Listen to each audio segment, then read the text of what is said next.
Na-try niyo na ba magnganga or magmama? Isa ito sa karaniwang minamama ng matatanda dito sa amin. Nakakapagpatibay daw ito ng ngipin at ang dahon nito ay isa ding herbal na gamot. Siguro sa iba guys, malidire pero natural lang yan dito. So may taga voice over pala ako guys. Yung kumare ko guys, tagmamama din. Pakinggan mo yung boses niya. Barangay San Rafael Uyo. And And then, I don't know what is what that. do you call that? Tobacco. It's tobacco. Tobacco. It's a powder.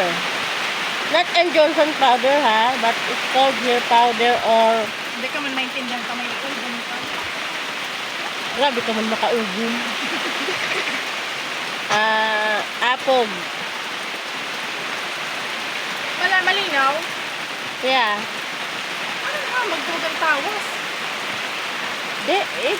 Kung tawag, itry mo ka sa kilikili mo ibugtak. Okay. Next. Then, you can fold the leaves. It's betel nut. Oh my God.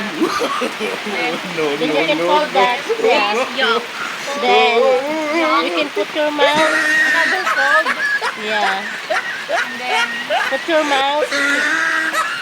Oh my God. What's the taste? yummy. Yummy. Kaba, yung maluwa ako maluwa. Kagayon man nga kang para ugbas ng ini. She have an stylish while she eating mama. No, you can swallow. Oh my God, you are so...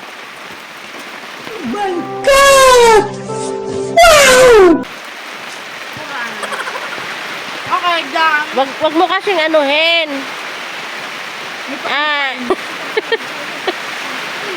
Mama. Agapig, ano ko na ako. Yuck, dugo. Mananang Kung sa iba guys na didirian sila, sa akin hindi. Kasi yung lola ko nagnganga, dati si papa nagmamama. Nganga or mama yung tawag dyan. So ayan, bye-bye!